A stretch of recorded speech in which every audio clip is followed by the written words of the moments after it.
A lawyer acting on behalf of victims of paedophile Dr. Michael Salmon has welcomed the 18-year jail sentence handed to him this morning.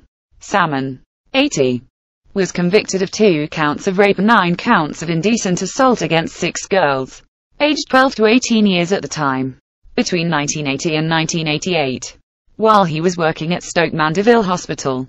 Judge Joanna Cutts described his conduct as a gross breach of trust by a cold and manipulative man. Jessica Stanley, an abuse lawyer at Slater and Gordon, which represents 2 of the victims Salmon was found guilty of attacking, said, "My clients will welcome the sentence delivered to Michael Salmon. The crimes he committed were among the most despicable imaginable. He abused his position of trust to assault the young and the very vulnerable. I think the severity of the sentence reflects the fact that these were assaults on little girls who had no reason to suspect they were in any danger. Both the patients and their parents believed they would be cared for and safe in hospital." Sadly, with Salmon around, nothing could have been further from the truth. The bravery of those he attacked in coming forward and securing justice must be recognized.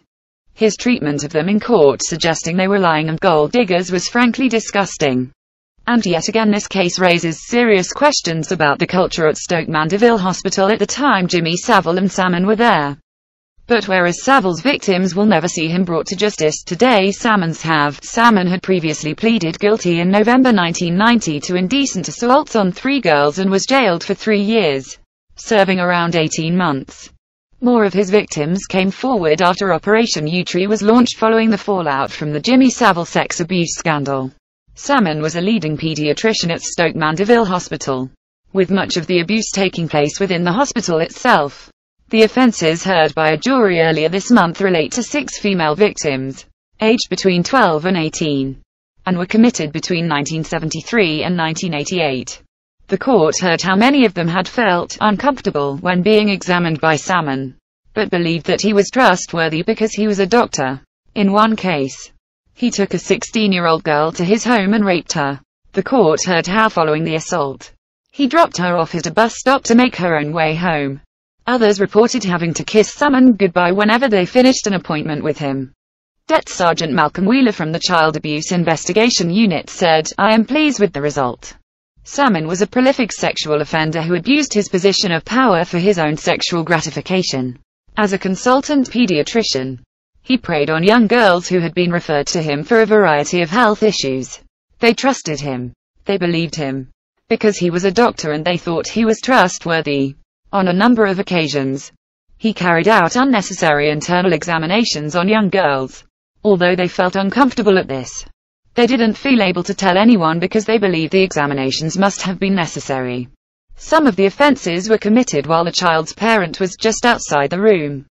They have had to live with his actions their entire lives, and it is only because of the bravery that Salmon now faces a long time behind bars.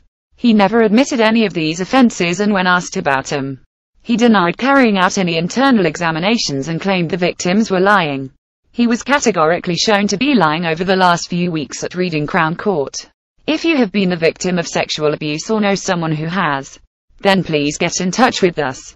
This sentence shows that even if the offences were committed decades ago, we will listen to you and we will do everything to make sure offenders are brought to justice, designated investigator Emma Barlow said. "I would like to thank all the witnesses for having the courage to come forward, face their abuser and tell the court what happened to them many years ago when they were child patients of Salmon. I would like to also thank the strength of the women who were the witnesses from an earlier conviction of Salmon in 1990. They gave evidence to the court this time for matters they thought had been put to rest 25 years ago." Adrian Foster, Chief Crown Prosecutor for CPS Thames and Chiltern, said, "Michael Salmon was convicted last Friday of offences which are particularly shocking due to the abuse of his position as a doctor taking advantage of the female patients in his care. His crimes were extremely traumatic for his victims, who should have expected his support rather than this gross betrayal of the trust.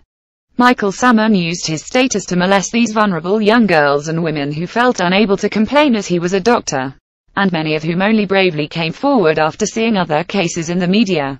I hope that following the conviction and today's sentence they now feel that justice has been done.